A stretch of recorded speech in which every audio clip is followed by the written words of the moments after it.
Praise the lord. యేసుక్రీస్తు నామమున అందరికీ శుభోదయం.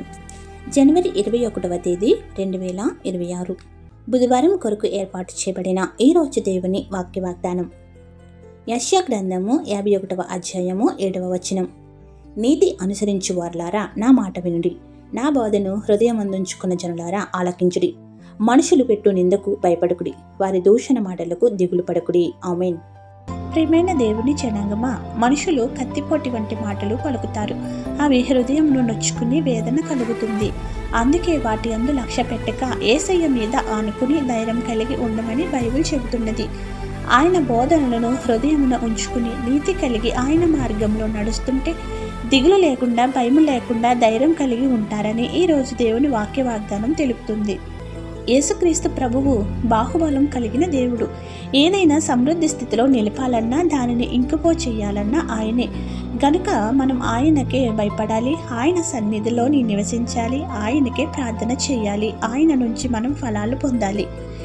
దేవుని ప్రజలను నాశనం చేయుటకు వస్తున్న శత్రు సైన్యములు, అపవాది శక్తులకు, మాంత్రిక శక్తులకు, కీడులకు భయపడక వాటిని తరిమి కొట్టే సర్వశక్తుడైన త్రియేక దేవునికి మాత్రమే భయపడాలి, ఆరాధించాలి.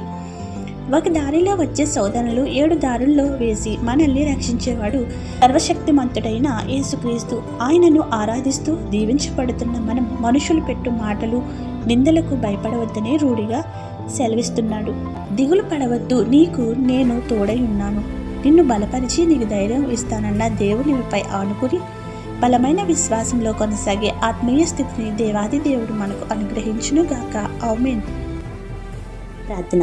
సర్వోన్నతుడ, కృపోన్నతుడ, సర్వాధికారి, నీ ఉచితమైన కృపలతో నేటి బుధవారంన మనుషులు పెట్టు నిందలకు భయపడకుడి, దూషణ మాటలకు దిగులు పడకుడని వాక్య వాగ్దానం ద్వారా మాకు ఆదరణ ఇచ్చినందుకు వందనములు చెల్లిస్తున్నాము. మనుషులను నమ్ముకున్నట కంటే యెహోవాను ఆశ్రయించుట మేలని నీ వాక్యంలో ఉన్న విధముగా మనుషుల ఎడల కాక నీ ఎడల భయభక్తులతో నడవగల శక్తిని దయచేయమని వేడుకుంటున్నాం. నేడు పెళ్లి రోజులు, పుట్టినరోజులు, ఇతర శుభకార్యములు చేసుకుంటున్న నీ ప్రియబిడ్డలపై నిండుగా దీవెనల వర్షం కుమరించుము. ఎవరైతే బాధలలో, శ్రమలలో, కష్టములలో, ఇబ్బందులలో, నష్టములలో, అప్పులలో, దుఃఖములో, అనారోగ్యములతో ఉన్నారో వారికి నీ ఆదరణ ఇచ్చి గొప్ప స్వాంతన చేకూర్చి ఆదుకొనుము. ప్రార్థన వినుచున్న ప్రతి నీ బిడ్డలకు అన్నింట విజయం ఇచ్చి సాక్షులుగా నిలవబెట్టుము. ఈ ప్రార్థనలో పాల్గొన్న ప్రతి బిడ్డ యొక్క మనవిని ఆలకించి వారి సమస్యల నుండి ఉపశమనం కలిగించి దీవెనలు కుమ్మరించమని వేడుకొనుచున్నాము.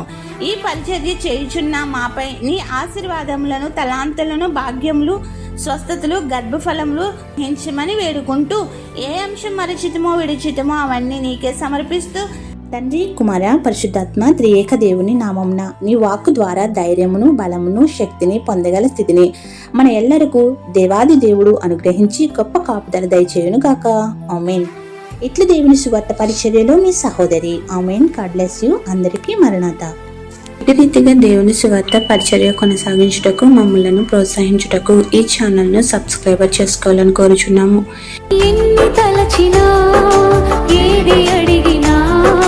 జరిగేది నీ చిత్తమే ప్రభువా, జరిగేది నీ చిత్తమే. నీ వాక్కుకై వేచి ఉంటిని, మా ప్రార్థన ఆలకించుమా ప్రభువా, మా ప్రార్థన ఆలకించుమా. ఎన్ని తలచినా, ఏది అడిగినా జరిగేది నీ చిత్తమే ప్రభువా, జరిగేది నీ చిత్తమే. నీ వాక్కుకై వేచి ఉంటిని, మా ప్రార్థన ఆలకించు.